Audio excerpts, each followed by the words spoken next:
everyone. Now, do you know what is World Book Day? I didn't remember. It's also known as the International Day of Book Day. It's first celebrated on April 23rd, 1995. Now, it has already been an annual event organized by the UNESCO to encourage people, especially teenagers, to discover the pleasure of reading. I know that's the topic for today's speech, for my speech today. Why should we read more? Now, as we know, people, especially teenagers, become less and less interested in reading books, while they are more addicted to internet, computers, cell phones. So I think it's time to appeal to people to read. That's why I choose the topic for today. And of course, I know the topic has already been repeated for centuries. So when we talk about the pleasure or the importance or the benefits of reading, maybe many mottos, many famous or well-known sentences will flash into your mind. Do you think so? So, do you know any mottos about reading? Everybody, please. Do you know any well-known sentences about reading books?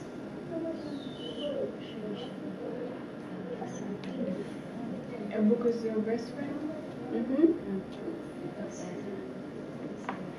Books are our best friend. Now, when I first decided to choose the topic, one sentence came into my mind. Reading makes a fool man. Have you ever heard the sentence here? It's spoken by Bacon. That's it, Francis Bacon. And oh, sorry.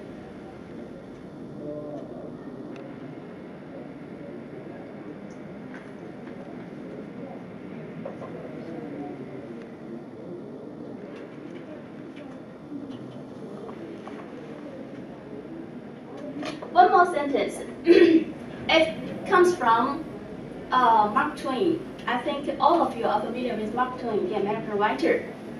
He says, "The man who doesn't read has no advantage over the man who cannot read." Do you agree with him? Once more, the man who does not read has no advantage over the man who cannot read. Actually, I appreciate the sentence very much. Okay, now let's come to my point. Why should we read more? Now, I want to present my thesis from the following reasons, the following 4 reasons actually. Now, the first one, to acquire knowledge. Now, later you will see what I mean by acquire knowledge and arouse imagination to know cultures and to expand insights into society. Now, let's look at one by one. I say reading is the best way to acquire knowledge. Now, here I have another question for you. Have you ever thought it over how much knowledge you have gained from reading? Think it over. How much knowledge have you gained through reading books? Most. Of course. I think the fact you sit here in the classroom proves that you have gained a lot from reading books because you know much about English, about computers, about history, also about the current affairs, geography, biology, and everything actually. I know some of the knowledge can be absorbed through TV programs, through internet, but actually most of the knowledge are gained through reading or reading books. Do you think so? Yeah. Now just imagine when you immerse yourself into the sea of the books, what kind of a pleasure it is. So reading is the best way to acquire knowledge. Just as we read some papers or some books, reading can not only enlarge our vocabulary, improve our writing skills, and also it can expand our mind and enrich our visions, right? The more we read and the more we know, the wiser we become. So, when I say reading is the best way to acquire knowledge, of course, reading can not only provide us with knowledge, it also can arouse our imagination, excite our curiosity, especially when we read the stories of, when we read fiction stories. Are you interested in the stories of Harry Potter? Yes.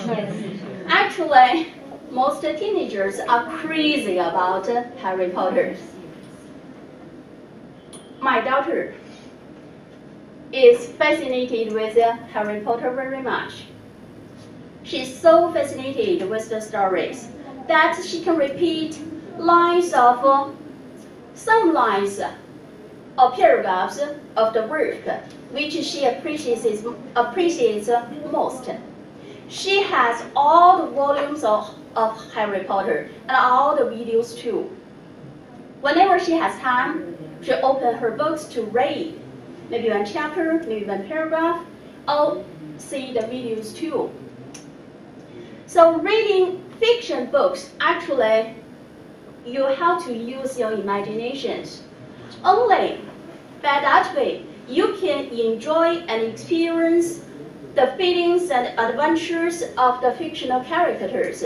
You can have the similar or the same feelings and experience of the fictional characters. That's the pleasure of reading fiction books. So you have to use your imaginations.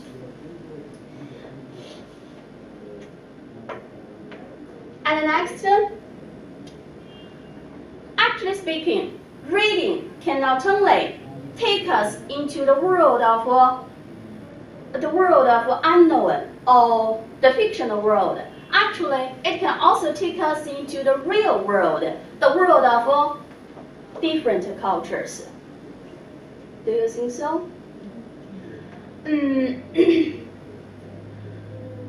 My homestay mother, she's a very nice lady. She has been a host mother for 13 years, so you can imagine she has many international students. The students from Japan, from Korea, from China, of course, and from Germany, from France, and from Italy, Brazil. She's a very nice lady. She's responsible, she's considerate, and she's energetic. In order to take good care of her students, she reads a lot. She reads books about different cultures. So reading for her is an avenue to the world, I think. Here, I don't know whether you're familiar with this book, The Red-Faced Girl. Actually speaking, it's a Canadian version of Cinderella. But reading the book, you can help gain a lot of knowledge about the Indian music, Indian dance, Indian folktale, Indian religion, and Indian way of life. So it's really it's really a pleasure, very good to read such kind of things, to be familiar with different cultures. After all, the world is a colorful landscape of different cultures. So it's important for us to develop an appreciation for different cultures. Then we can be well communicative. We can be well familiar with each other. That's the best way for us to know the different cultures through reading, actually. After all, we cannot, it's difficult for each of us to go every corner of the world. Well, through reading, we can know the cultures of every corner of the world. Reading is not only sympathizing and